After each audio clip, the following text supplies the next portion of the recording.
I like to go for long walks. Walks that cleanse the lungs and cleanse the spirit. This walk, though, has particular meaning for me, and it's a pilgrimage I make every year at this time.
I can remember every detail of my wife's appearance, even though she's been gone for nearly 10 years.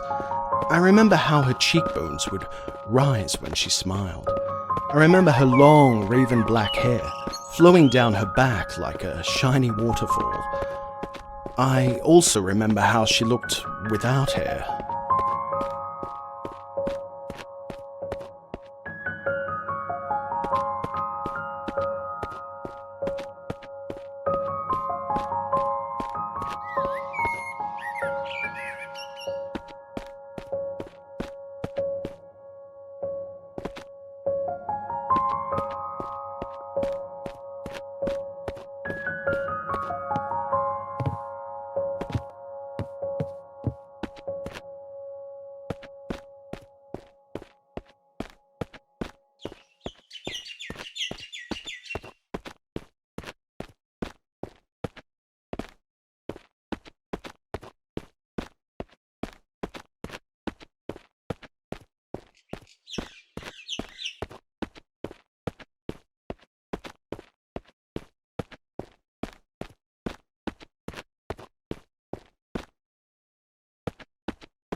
She was still beautiful, and she could still smile, but not as often as she used to. The sickness came and went quickly enough, but when it went, it took her with it.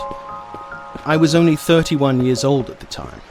She, 33. Our daughter, Emily, had only recently turned 6.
It's hard enough for a parent to raise a young child on their own, doubly so when the child is of the opposite gender. Yet that's precisely the predicament I found myself in when Cassandra died.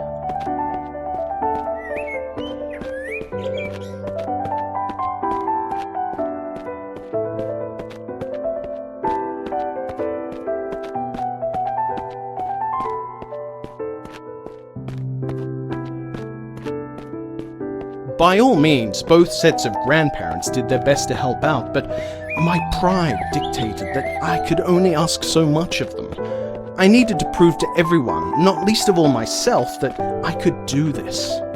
I had no desire to be the all but absent father that my own had been, and endeavoured to spend as much time as I could caring for my daughter in the most direct way possible. I won't deny that the odd drink came in handy during this early period, but it was yet to become a problem.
Much greater challenges in the early days were the ones that people would think almost trivial. Ensuring my daughter was safe when she used public restrooms and that she cleaned herself properly when she was in the bathtub. Responsibilities that would normally fall upon the female parent, when there is one. Emily was still very young at the time, of course, but old enough to feel awkward that her father was checking in on her during her more private moments. There's no denying that the presence of a woman would have alleviated much of the burden cast suddenly upon both of our lives.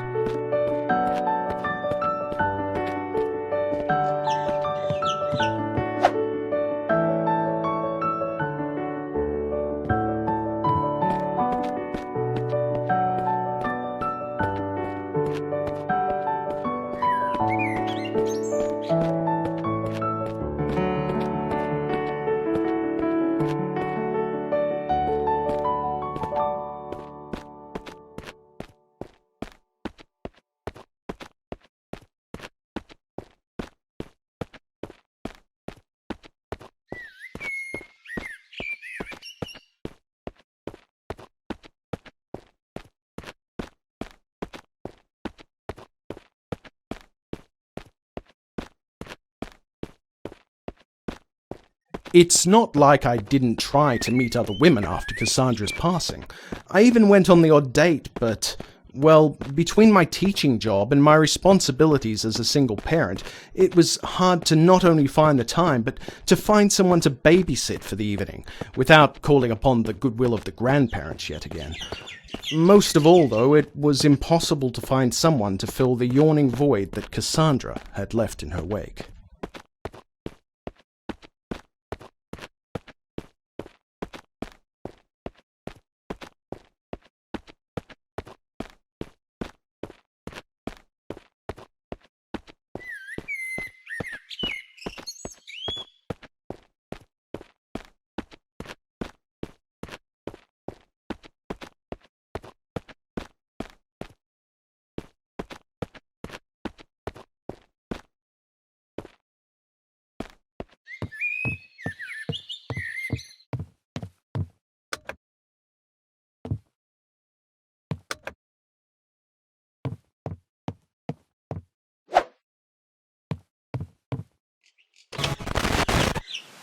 I never asked you to be alone, my sweet.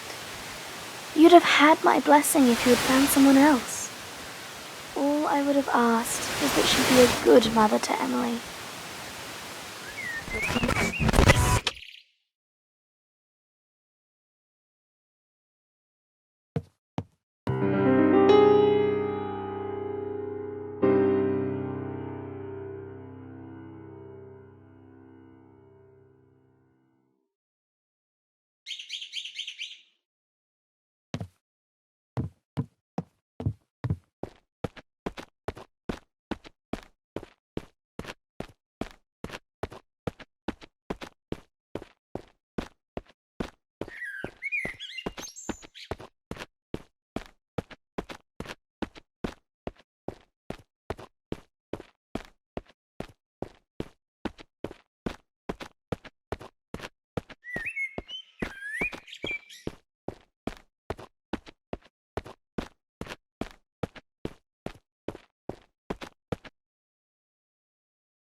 Ah, yes, I remember this evening. My wife left a note for me with a friend of ours who worked at a place called Danny's Cafe. She always did like her little games. We had a lot of good times in this district, made a lot of good friends, enjoyed a lot of good meals, but there are unfortunately other memories which I associate with this place.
The note says, "Dearest, come meet me at O'Doyle's at 6:30.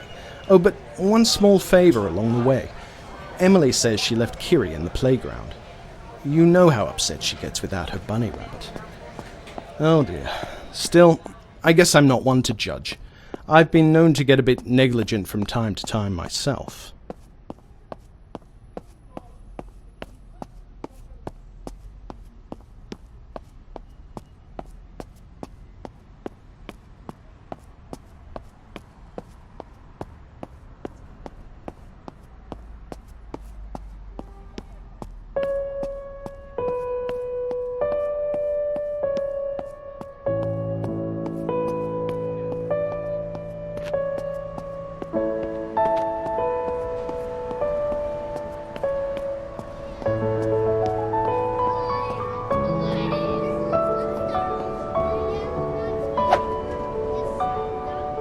That's one errand run. Next stop, O'Doyle's.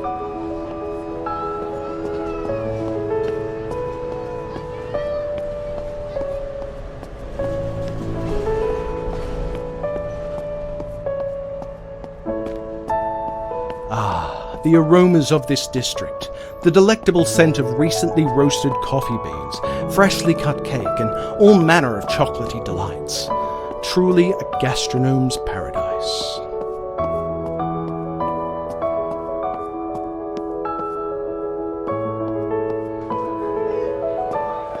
The last time Cassandra asked me to meet her here at night, it was to tell me she was pregnant. I wonder what the big news will be this time.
Somehow, teaching children of early high school age had done little to prepare me for the task of raising a child not many years younger.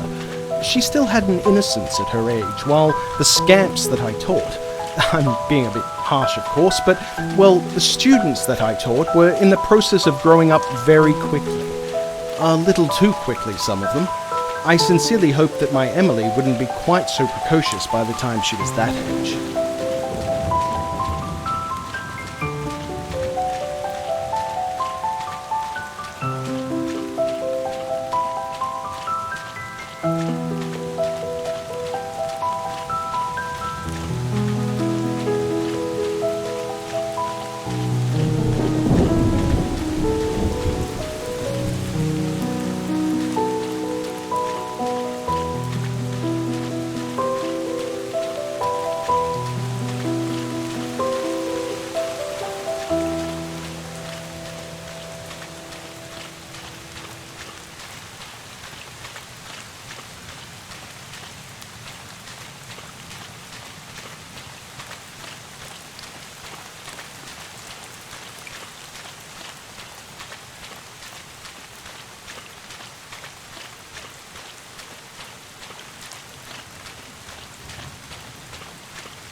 I enjoyed taking my daughter on short trips, well away from the city.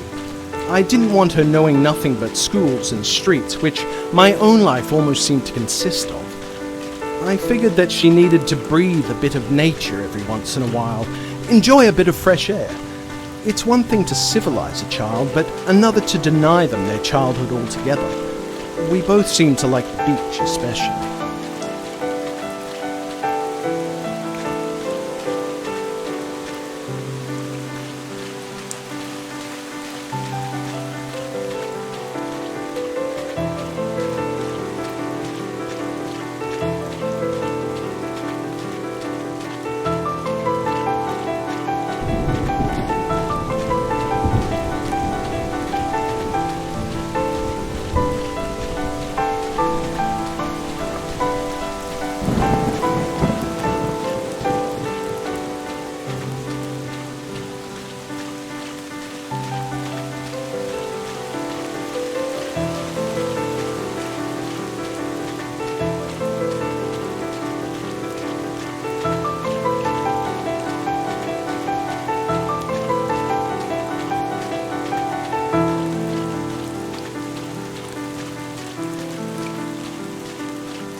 Emily loved the water. In another life, I believe she could have easily been a fish.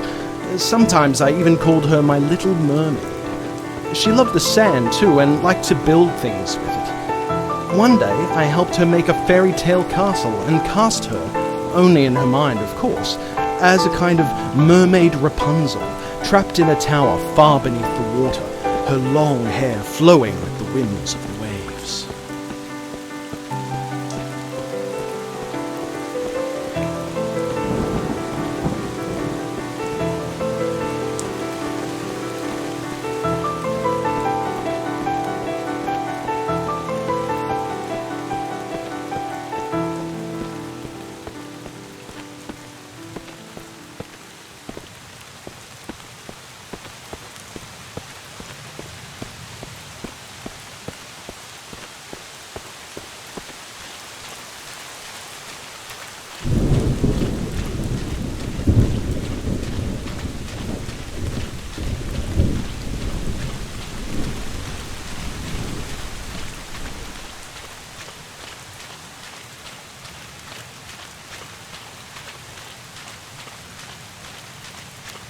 "Would you be my prince and come to save me, Daddy?"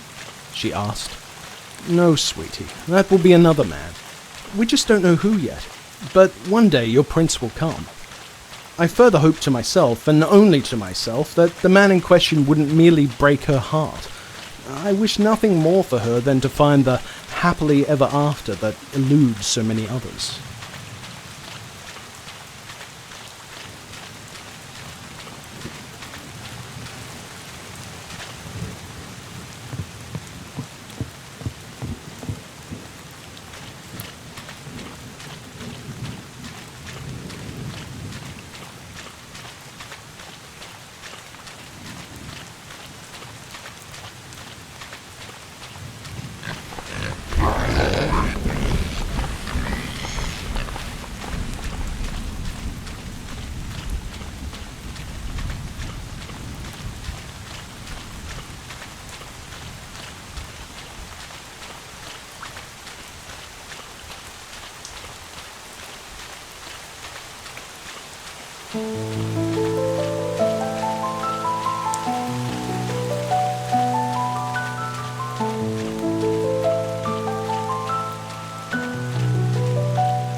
For a brief time, when Emily was 7 years old, I managed to get involved with another woman for all of 6 months.